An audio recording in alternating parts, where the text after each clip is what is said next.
Épître de Paul aux Romains, chapitre 5. Étant donc justifiés par la foi, nous avons la paix avec Dieu par notre Seigneur Jésus-Christ. C'est à lui que nous devons d'avoir eu par la foi accès à cette grâce dans laquelle nous demeurons fermes et nous nous glorifions dans l'espérance de la gloire de Dieu. Bien plus, nous nous glorifions même dans les tribulations, sachant que la tribulation produit la persévérance une fidélité éprouvée, et la fidélité éprouvée l'espérance. Or, l'espérance ne trompe pas, parce que l'amour de Dieu est répandu dans nos cœurs par le Saint-Esprit qui nous a été donné. Car lorsque nous étions encore sans force, Christ, au temps marqué, est mort pour des impies. À peine mourrait-on pour un juste.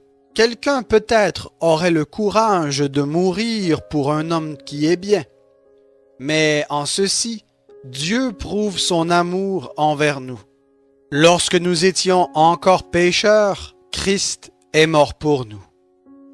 À bien plus forte raison, maintenant que nous sommes justifiés par son sang, serons-nous sauvés par lui de la colère. Car si, lorsque nous étions ennemis, nous avons été réconciliés avec Dieu par la mort de son Fils, à bien plus forte raison, étant réconciliés, serons-nous sauvés par sa vie. Plus encore, nous nous glorifions en Dieu par notre Seigneur Jésus-Christ, par qui maintenant nous avons obtenu la réconciliation. C'est pourquoi, de même que par un seul homme, le péché est entré dans le monde, et par le péché la mort, et qu'ainsi la mort a passé sur tous les hommes, parce que tous ont péché. Car jusqu'à la promulgation de la loi, le péché était dans le monde, mais le péché n'est pas mis en compte quand il n'y a pas de loi. Cependant, la mort a régné depuis Adam jusqu'à Moïse, même sur ceux qui n'avaient pas péché par une transgression semblable à celle d'Adam, lequel est la figure de celui qui devait venir.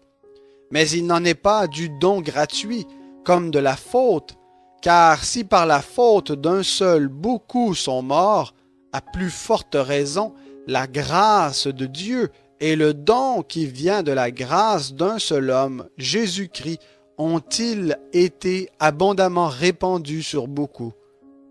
Il n'en va pas de ce don comme du péché d'un seul homme, car le jugement, après une seule faute, aboutit à la condamnation, tandis que le don gratuit, après de nombreuses fautes, aboutit à la justification.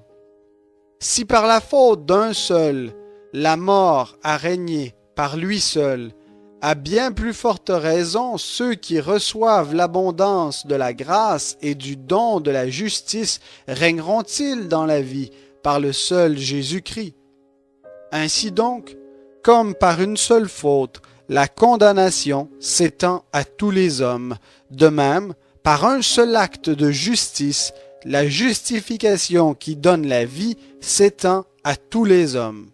En effet, comme par la désobéissance d'un seul homme, beaucoup ont été rendus pécheurs, de même, par l'obéissance d'un seul, beaucoup seront rendus justes.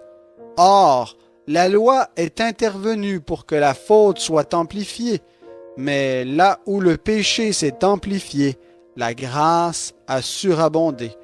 De la sorte, comme le péché a régné avec la mort, ainsi la grâce règne par la justice, pour la vie éternelle, par Jésus-Christ notre Seigneur.